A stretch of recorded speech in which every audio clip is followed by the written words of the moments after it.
This is continuation of the brainstorming. Give anatonyms and synonyms of the following and make sentences of your own. Anatonym means opposite words. सीधे. Synonyms मतलब same meaning. Okay. अभी new का एनाटोनिम, नए का क्या आएगा, पुराना, old. Synonym same word क्या आएगा, अप टू डेट. ब्राइट का एनाटोनिम क्या आएगा, डार्क आएगा या डल आएगा. सिनोनिम क्या आएगा, लाइट और शाइनिंग. थर्ड है डेड. डेड का क्या आएगा, अलाइव. डेड मतलब मुर्दा, मुर्दे का क्या आएगा, जिंदा, अलाइव. सिनोनिम क्या आएगा, एक्सपायर्ड, डिजीज और डिपार्टेड. ठीक है. स्टिल, स्टिल मतलब ठहरा हुआ, उसका अपोजिट क्या हो जाएगा, एनाटोनिम मूविंग या एक्टिव. ठीक है. और सेम मीनिंग क्या हो जाएगा, मोशनलेस. वाइल्ड, वाइल्ड का क्या आएगा, टेम या कल्टिवेटेड, अपोजिट आएगा. और सेम मीनिंग में क्या लिखेंगे, अनटेम्ड. ठीक है. फॉल का एनाटोनिम क्या आएगा, राइज, और सिनोनिम क्या आएगा, ड्रॉप. चाइल्ड का एनाटोनिम क्या आएगा, किड, और सिनोनिम क्या आएगा, यंगस्टर और लिटिल वन. ठीक है. Make a word register for clothes, attire और ड्रेस. इसके नीचे ये वाला क्वेश्चन है, make a word register for clothes, attire, dress.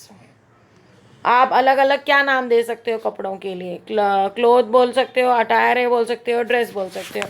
तो कितने अलग अलग तरह के पहरावे हैं उसको आप लिख सकते हो इसमें. क्वेश्चन नंबर 4 है, complete the following table, simile, imagery, metaphor और अलिट्रेशन. तो we'll go for the revision of simile. Simile is comparison between two things. Simile क्या होता है, दो चीज़ों के बीच में हम लोग क्या करते हैं, कंपेयर करते हैं, बराबरी करते हैं कि दोनों में क्या खूबियाँ यकसा है. ठीक है. और ज़्यादा करके जब भी सिमिली का इस्तेमाल होता है तो उस जुमलों में एज, लाइक, इन अल्फाजों का इस्तेमाल होता है. इमेजरी, इमेजरी क्या है, इमेजिनेशन से आता है, तसव्वुर से. मानो उन अल्फाज से हम तसव्वुर कर पाएँ कि वो माहौल, वो जगह, वो सिचुएशन या परिस्थिति या कंडीशन कैसी है. मेटाफर, मेटाफर सिमिली की तरह ही होता है, बट मेटाफर में क्या है, इनडायरेक्ट कंपैरिजन है.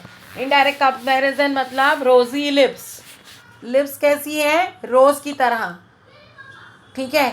लिप्स की कंपैरिजन कैसी हुई है, गुलाब की तरह हुई है, गुलाब से हुई है, लेकिन गुलाब को और होंठों को अलग अलग नहीं बताते हुए कैसा एक ही अल्फाज से उसका बयान किया हुआ है, रोजी लिप्स. तो वैसा कुछ रहेगा कंपैरिजन, तो हम क्या कहेंगे, उसको मेटाफर कहेंगे. फिर है अलिट्रेशन. अलिट्रेशन में कोई भी एक अल्फ़ाबेट क्या होता है, रिपीट होता है.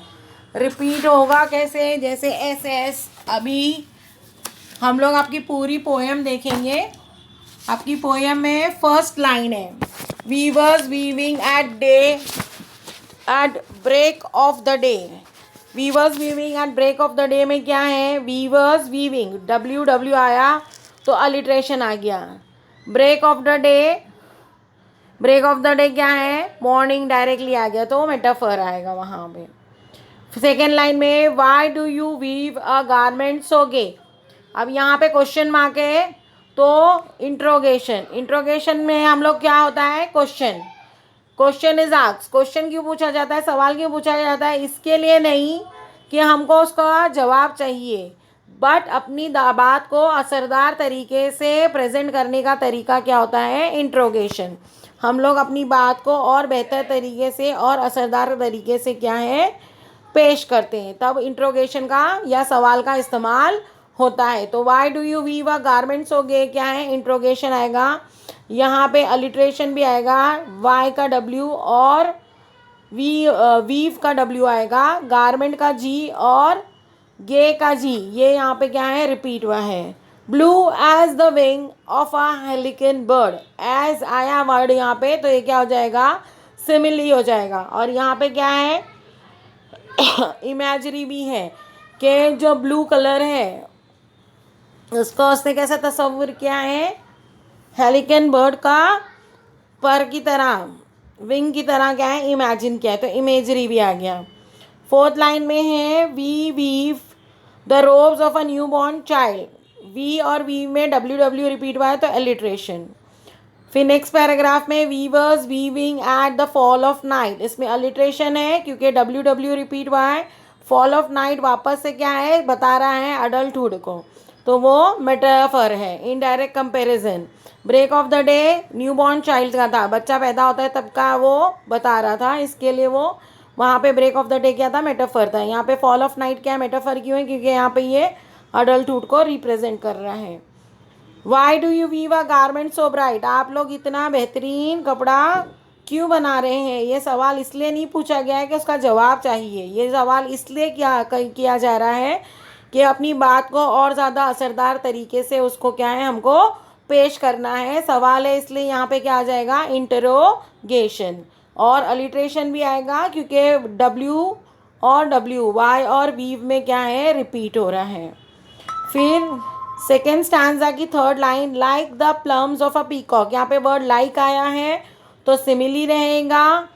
अलिट्रेशन आएगा क्योंकि प्लम्स का पी, पीकॉक का पी और पर्पल का पी, ये सब क्या है, रिपीट हुए अल्फ़ाबेट पी। फिर इमेजरी भी है, इमेजरी इसके लिए है क्योंकि जो पिकॉक के पंख हैं, मोर के पंख हैं, उसका क्या है, तस्वुर करके बताया कि उसके रंगीन कलर कैसे हैं, पर्पल और green. We weave the marriage veils of a queen, ये फोर्थ लाइन में सेकेंड पैराग्राफ की क्या आएगा, अलिट्रेशन आएगा, डब्ल्यू रिपीट हुआ है। फिर लास्ट पैराग्राफ, स्टैंजा में weavers wheeling solemn still, WWSS repeat हुआ तो अलिट्रेशन। उसके बाद why do you weave in the moonlight chill, वापस से सवाल है तो इंट्रोगेशन है। इन्वर्जन है क्योंकि इन्वर्जन कब होता है, जब अल्फाज की तरतीब बराबर ना हो, ठीक है। Why do you weave in the moonlight chill, तो अल्फाज की तरतीब जो है वो बदल दी गई है, इसके लिए इन्वर्जन। फिर नेक्स्ट थर्ड लाइन में white as feather, white as cloud, as word आया है तो क्या हो गया, सिमिली हो गया।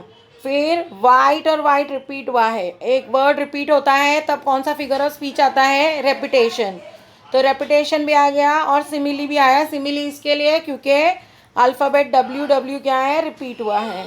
लास्ट लाइन में क्या है, we weave a dead man's funeral shroud, W repeat हुआ है तो इसलिए यहाँ पे क्या है, अलिट्रेशन है। White as a feather and white as a cloud में इमेजरी भी आएगा क्योंकि वहाँ तस्वुर हो रहा है ना कि सफ़ेद क्या है, बादल और सफ़ेद पंखों के मानिंद। तो ये फिगर ऑफ स्पीच मैंने आपको सारा बता दिया है, आपकी जो पूरी पोएम का है, तो ये आपके लिए आसानी हो जाएगी। The rhyme scheme in the first stanza is A B B, find the rhyme scheme in the second and the third stanza. ये आप लोग कोशिश करें और नहीं तो हम आपको अगले बार बता देंगे। आप लोग अपना डाउट जो है प्रेजेंट अब करेंगे ना जब टीचर को, तो हम बता देंगे। The poet has asked a question at the beginning of every stanza, explain the effect it creates on the reader, मतलब क्या है, वही है इंट्रोगेशन। हमने कहा था सवाल इसलिए नहीं पूछा जाता कि अपनी बात को क्या है, उसका जवाब चाहिए। अपनी बात को असरदार तरीके से करने के लिए क्या है, शायर या नज़मकार जो है वो अपनी क्या कर रहा है, सवाल को पेश कर रहा है। तो इससे पढ़ने वालों पे असर क्या होता है, ये आपको अपने अल्फाजों में लिखना होगा। Right an appreciation of the poem, appreciation of the poem मतलब हर एक स्टैंजा को आपको अपने तरीके से पूरा एक्सप्लेन करना है। ये आप लोगों को करना है, आप लोगों का ये होमवर्क होगा। Compose 4 lines on importance of clothes, 4 जुमले आपको लिखने हैं कि कपड़े हमारे लिए ज़रूरी क्यों हैं। फिर write an appeal to use handloom products in our daily life, ये अपील लिखना कैसे आपको स्टैंडर्ड 11th में टीचर ने बताया होगा। अभी भी ग्रामर क्लास में अगर बताया तो ठीक है, नहीं बताया तो हम लोग देखते हैं, आपको जल्द से जल्द इंशाल्लाह इसके बारे में इंफॉर्मेशन प्रोवाइड करेंगे। Visit a handloom factory near your locality and right a report of it, this is report writing.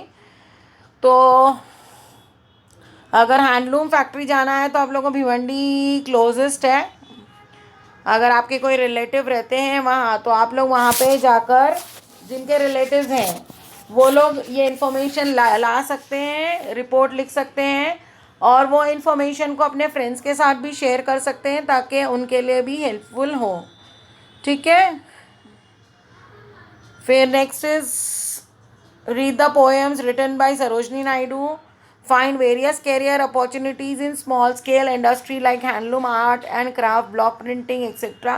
इसके अलावा ये अचार है, पापड़ मेकिंग, ये सब स्मॉल स्केल इंडस्ट्री में आ जाता है। फाइंड आउट इंफॉर्मेशन अबाउट महावस्त्र ऑफ महाराष्ट्र, पैठनी, इसके बारे में आपको इंफॉर्मेशन जमा करनी होगी। ओके।